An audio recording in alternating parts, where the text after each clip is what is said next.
Most people today wonder why they remain powerless, broke, or dependent, even though they believe themselves to be good people. The problem is simple. They confuse mercy with strength. In reality, mercy makes you weak in the eyes of the ambitious. Today, we will uncover why mercy doesn't build empires, and why ruthlessness is the true architect of wealth. When you are merciful, you may be praised for your kindness, but history does not record praise. It records dominance. Think of how many men, across centuries, were merciful in their rule, forgiving their enemies, sparing those who rebelled, excusing those who failed them. Where are their names now, lost in the fog of time? Mercy does not carve your name into stone, it erases it. People will thank you in the moment, they may smile at you, but gratitude is fleeting. Once their needs are met, they forget you. The merciful are remembered only by those who exploited them, never by the world. Mercy gives people comfort, but comfort makes them ungrateful. A man forgiven for his betrayal will not worship you for your generosity. He will despise you for being too weak to punish him.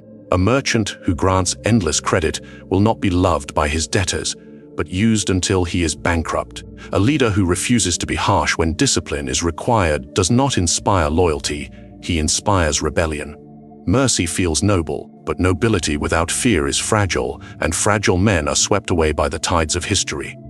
Empires demand presence. Power requires that your name, your face, your authority be burned into the minds of those around you. People must remember you not for your mercy, but for the consequences of crossing you. The merciful ruler is like soft wax, easily shaped, easily pressed upon, leaving no mark of his own. The ruthless ruler, however, is like iron. He strikes and the impression is eternal. Look at the kings and conquerors who shaped civilization. They were not remembered for pardoning enemies or sparing rivals. They were remembered for crushing threats, for punishing betrayal without hesitation, for making examples so sharp that no one dared repeat the offense. Alexander did not spread across continents by being merciful. Julius Caesar was not assassinated because he was feared, but because he showed mercy where ruthlessness was required. His assassins were men he had spared. Think of that. His mercy gave them the chance to plunge the knife into his chest. Even in wealth, the lesson is the same. The businessman who forgives every debt is ruined. The merchant who shows no mercy in collecting payment creates a reputation. His word is law, his contracts unbreakable, his power untouchable. People may hate him, but they will respect him. And respect, unlike mercy, creates legacy. When you are merciful, you are easily replaced. There is always another man who can forgive, another leader who can smile, another ruler who can be lenient. But the ruthless man who enforces his will cannot be ignored because he creates fear, and fear cannot be forgotten. This is the cruel paradox of power. When you are merciful, you disappear. When you are ruthless, you are eternal. Those who rely on mercy believe they are buying loyalty. They are not, are buying temporary peace, temporary smiles, temporary approval. But approval fades, peace is broken, smiles turn into scorn. And when they are gone, so is your name, your wealth, and your power. Wealth cannot exist where chaos rules. Gold does not flow in a land where law is uncertain, where authority is questioned, where discipline is absent. It is not mercy that creates stability, but ruthlessness. A society, a business, a family, even a single man's life requires structure. And structure is not maintained through soft words and endless forgiveness. It is held together by the fear of consequences. When a ruler hesitates to punish, when he allows men to break rules without repercussion, he plants the seeds of disorder. People test boundaries the way a river tests its banks. Show them no barrier and they will flood, consuming everything. But when you erect stone walls, unshakable and merciless, the river is controlled, channeled, and made useful. Ruthlessness is that wall. It is the unyielding reminder that some acts will not be tolerated, that some lines, once crossed, demand immediate retribution. Consider the household of a merchant. If he allows his apprentices to arrive late, to steal a little, to slacken their work, mercy may make him seem kind, but it breeds corruption. Soon, all his wealth is drained by inefficiency and betrayal. But if the merchant is ruthless in his discipline, if he enforces order without hesitation, his shop becomes the strongest in the city.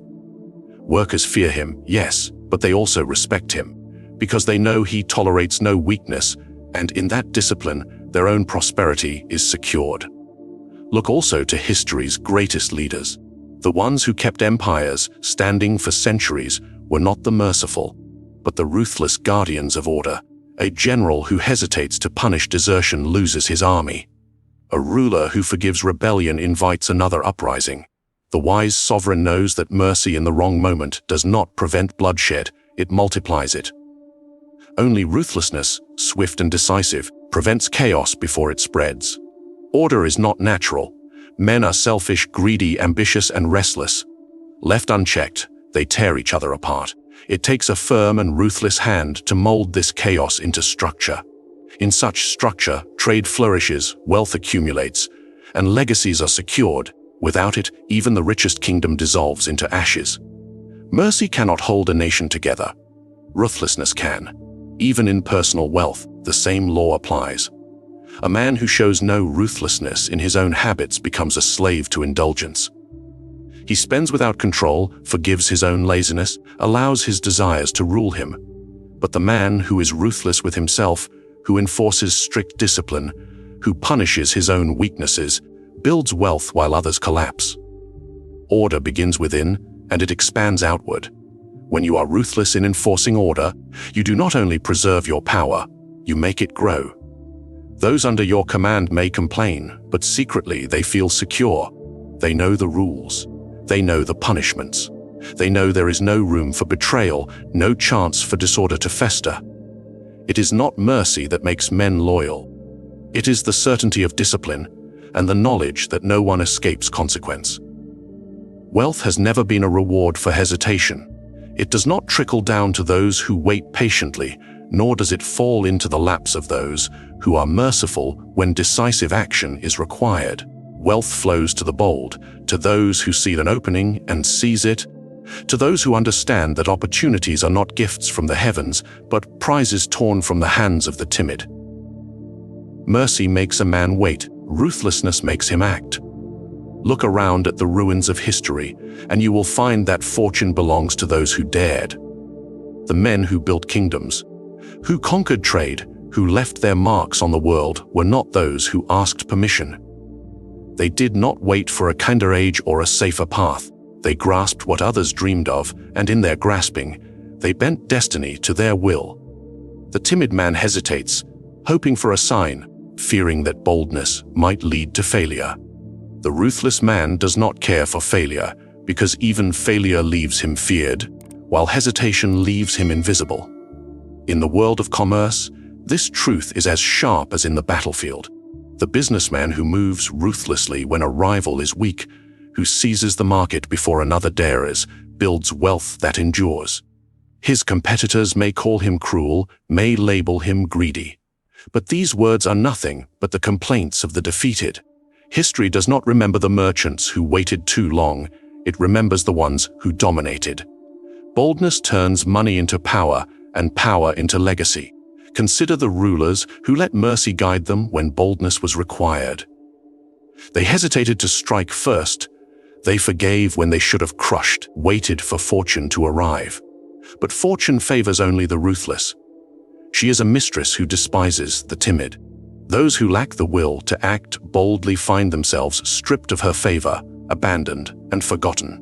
Machiavelli himself declared that fortune must be taken by force, not begged for with prayers. Boldness, coupled with ruthlessness, forces the world to bend. Even in personal life, the principle remains unchanged. A man who hesitates to seize his chance in wealth, in power, in influence, loses everything to the bolder competitor. The merciful man says, "I will wait, I will be patient, I will not offend." But in the shadows, a ruthless man has already acted. By the time the merciful awakens, the opportunity is gone, and with it, his future. Boldness is not recklessness. It is the ability to act without mercy, to strike when the time is right, to move before others dare. The bold man creates fear in his rivals, loyalty in his allies, and wealth that grows as others falter. It is not love that builds fortunes. It is the ruthless courage to seize what others believe untouchable. The world is not filled only with rivals and enemies, it is filled with parasites. These are not always obvious foes. They are often friends, family, companions, or loyal followers, at least in appearance. They approach with smiles, with stories of struggle, with pleas for mercy. They whisper words like loyalty, love, or gratitude, but behind those words lies hunger. A hunger not to build their own fortune, but to feed on yours. And the merciful man opens his arms to them, while the ruthless man cuts them off before their teeth sink deep. Mercy gives parasites a home. When you forgive debts again and again, when you excuse laziness, when you indulge weakness, you become nourishment for those who never intended to stand on their own. They will not thank you for your mercy. They will only grow more demanding, more entitled. Each act of kindness becomes a signal that you can be drained further. They take, they consume, they multiply, until there is nothing left of you but the hollow shell of a man who once had power. Ruthlessness, however, exposes them. It is the sharp edge that reveals who is truly loyal and who is merely feeding on your wealth and effort. The parasite will always cry for mercy, but the ruthless ruler does not listen to tears. He enforces boundaries with steel, not sympathy. By doing so, he protects what is his, he secures his legacy, and he ensures that only those who contribute survive under his rule. Consider the courts of kings and princes. History is littered with rulers who let their generosity be exploited by flatterers and leeches. These parasites drained the treasury, whispered false promises, and led their master into ruin. But those rulers who acted ruthlessly, who exiled or executed parasites at the first sign of corruption, preserved their kingdoms.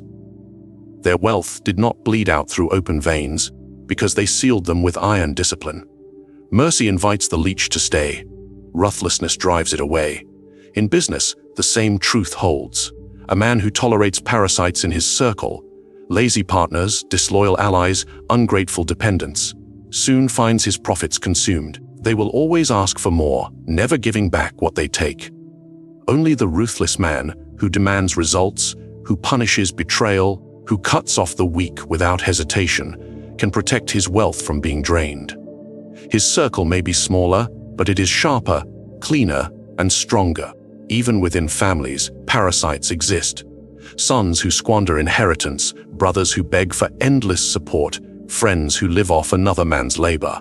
Mercy may excuse them for a time, but each act of mercy corrodes the foundation of wealth. The ruthless patriarch who demands accountability, who withdraws support when weakness becomes a habit, builds a family that survives. The merciful father who indulges every failure creates heirs who destroy everything. Parasites cannot be negotiated with, because their very existence depends on feeding. The only true protection is ruthlessness. The ability to cut them off, to deny their endless demands, to sacrifice their comfort for the survival of your power. This is not cruelty, it is preservation. Mercy kills silently by draining you dry. Ruthlessness saves by ensuring that only the strong and loyal remain close. When you grant mercy, you may believe you are winning loyalty, but you are not. You are planting the seeds of entitlement. A man you forgive does not walk away grateful. He walks away emboldened. He thinks to himself, if I can betray and still be forgiven, if I can fail and still be spared, then I hold power over my master. Mercy does not bind men to you, it makes them feel you owe them for sparing them the weight of consequence. And a debt created by mercy is a debt you will never see repaid. The nature of man is selfish. Gratitude is temporary, but ambition is permanent. When you show mercy, you give your enemies space to scheme again, and you give your allies permission to grow careless. They do not look at your forgiveness as a gift, they look at it as a weakness. They think, he needs me too much to punish me. He fears losing me. This is the hidden cost of mercy. It creates an illusion that you are in debt to those you should control. Ruthlessness, however, creates respect. When you act without hesitation, when betrayal is punished, when weakness is not excused, you do not inspire gratitude, You inspire fear and order. And though men may claim they prefer to be loved, in truth, they obey only those they respect. Respect is not built by soft words and second chances. It is built by the certainty of consequences, by the knowledge that your hand strikes when it must, and that your mercy is rarer than gold. History gives us countless lessons. The rulers who forgave their enemies did not gain friends, they gained assassins. The generals who pardoned deserters did not secure loyalty, they secured future betrayal. But those who were ruthless, who made examples of traitors, were respected long after their deaths. Their names carried weight, their orders were remembered, and their wealth was preserved. Men may have hated them, but hatred fades. Respect endures. Even in wealth and business, the same law applies. The creditor who shows endless mercy to debtors will be mocked, taken advantage of, and ruined. The creditor who enforces repayment without exception may be feared, may even be despised, but he will be respected. His contracts will be honored, his word will carry power, and his wealth will grow. Respect, unlike debt, builds permanence. Mercy leads people to believe you are bound to them, that they can control you, that they can bend you. Ruthlessness reverses the order. It forces them to acknowledge your strength, to obey your authority, and to never forget the cost of betrayal. They may not love you, but they will walk carefully in your presence, knowing that one misstep could end their comfort, their position, even their life.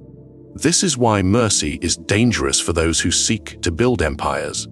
It gives away power while convincing you that you are generous. But generosity is not what sustains wealth, power, or legacy.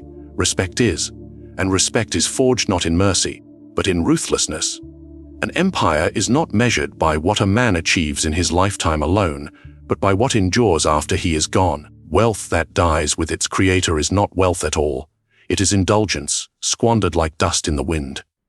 True power is generational.